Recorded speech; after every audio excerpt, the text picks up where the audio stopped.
Urban legends are referred to as legends for a reason, right? Because they're just myths. They aren't real. Well, we all hope that, but there are some urban legends that have actually turned out to be true. Hey everyone, what's up and welcome back to Most Amazing Top 10. I'm your host, Lindsay Ivan, and today I'm bringing you the top 10 urban legends that came to life part 2. So if you haven't seen part 1 already, make sure you check that video out as well. Starting off this countdown, we have the government is stealing children for experiments. So there was an urban legend going around that the government would steal bodies of deceased individuals to conduct experiments on. Typically, it was said that they would target young children. Turns out that this is true. So during the 1950s, the US government was using stillborn babies to conduct radiation tests on. They wanted to determine the effects that radiation would have on humans and how much we could withstand. They called this Project Sunshine. Turns out that the parents of these children were never told that these tests were being conducted on their child.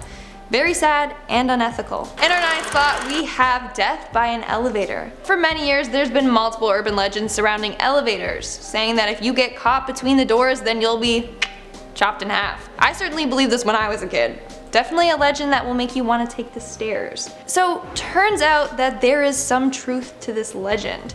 There have been multiple reports of people being injured or killed and dismembered by closing elevator doors.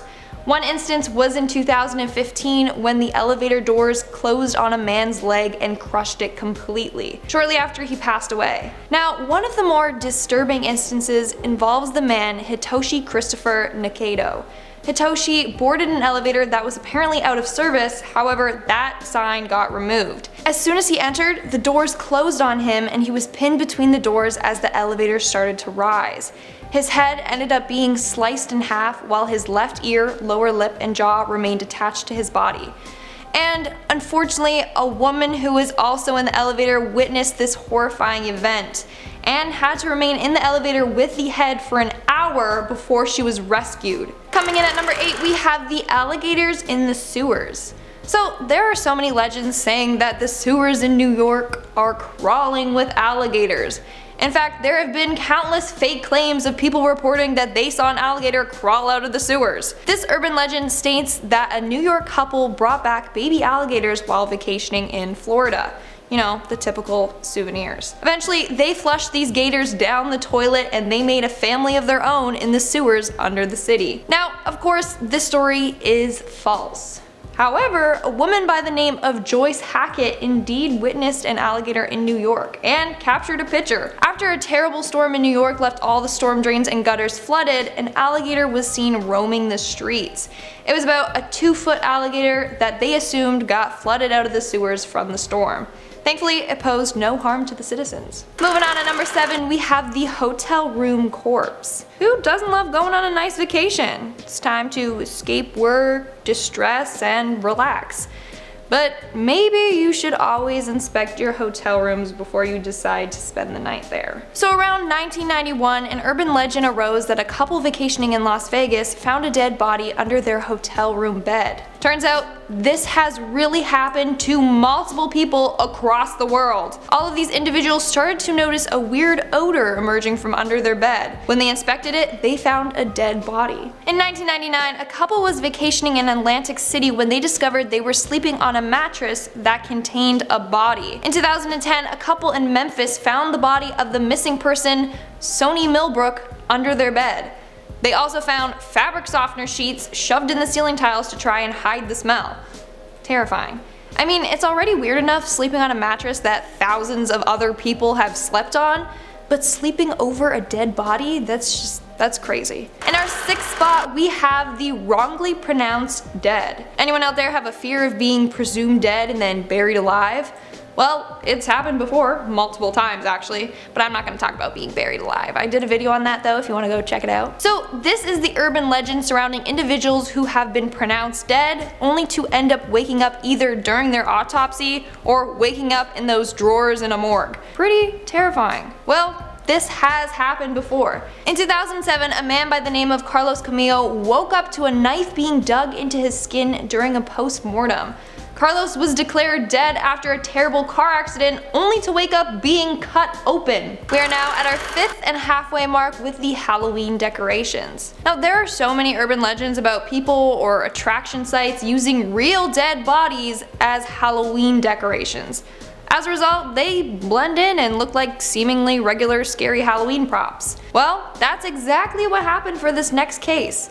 An amusement park in Long Beach, California had a decoration of a man hanging in their funhouse. This went unnoticed for the longest time until December of 1976. During this time, a Universal Studios film crew was planning on filming the show The $6 Million Man. One of the crew members went to move this prop when its arm came off, exposing real human bone.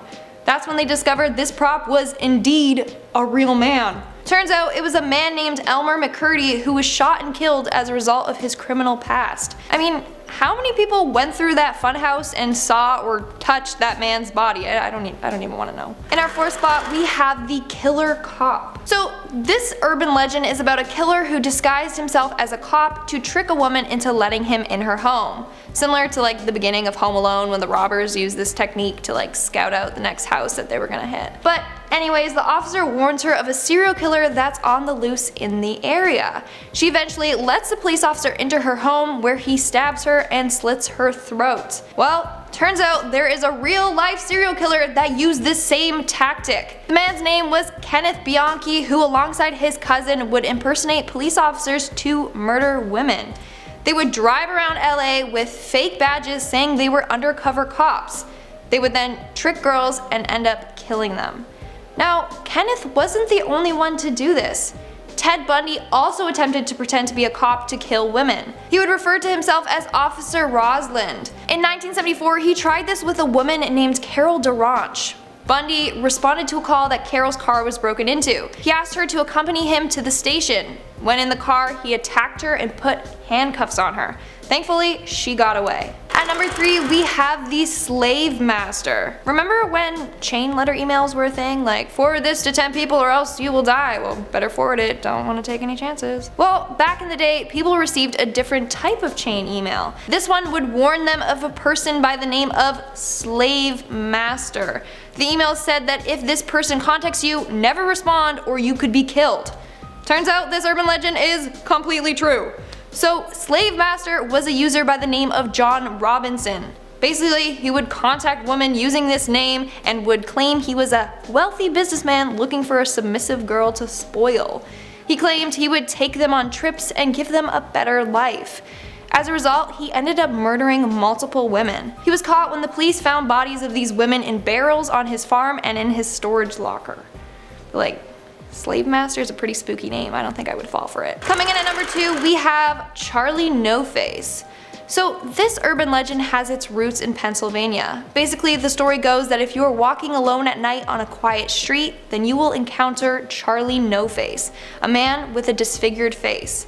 He's also referred to as the Green Man or the Monster of Beaver County. Now, this one is actually quite sad. So, this man that they referred to as Charlie No Face was indeed a real person. His name was Raymond Robinson. When he was a child, he was badly injured by an electrical accident that caused his face to appear disfigured. As a result, he was fearful of going out during the day, so at night, that's when he would go for walks. He was completely harmless, but people made him out to be a monster. And in our number 1 spot, we have bugs in your brain. Okay, you guys are all gonna hate me for this next one, but yes, it is possible for bugs to get into your skull, and yes, it is possible for them to lay eggs in your ears. So I'm sure we've all heard the urban legend that bugs can crawl into your head and eat your brain. Well, let me enlighten you with some truth to this legend. So, a 42-year-old woman in India started to experience extreme pain around her nose and eyes. Turns out, a cockroach crawled its way up her nose and was just chilling in her skull close to her brain. Eventually, the doctors were able to remove the roach, who was still alive when it was taken out. If the roach died in her skull, then it could have caused a deadly infection and damaged her brain. Then we have another instance with another woman. So in 2013, a British woman started getting massive headaches and woke up one morning with liquid on her pillow. Turns out there was a family of maggots living in her ear after a screwworm fly laid an egg in there. They believed that if the bugs were in her ear for longer, then they could have ate into her brain. And that's all I have for you for today. Let's move on to our comment shout out. I'll be shouting out comments from my video Top 10 Scary Blues Clues Theories. Sarah Edwards commented, I feel like I've met you in life before for some reason, like we might have had a class together or something. Sarah Edwards? Is that you? Oh, I missed you! No, I'm kidding, I have no clue who you are. But like maybe we did, I don't know. DM me on Instagram, we'll like figure it out, I don't know. Joshua D. Dales commented, Steve from Blue's Clues is Steve from Drake and Josh. Okay, that's my new favorite theory. Crazy Steve was an amazing character. Silly Cereal commented, my only question is how comfy that chair is. I wish I knew. I wish I knew. Looks pretty comfy, can't lie. And that's all the comments I'll be shouting out today. Comment something down below for a chance to be featured in my next comment shout out. And as always, don't forget to give this video a big thumbs up and subscribe to Most Amazing Top 10 for more amazing videos. I've been your host, Lindsay Ivan, and I'll see you when I see you.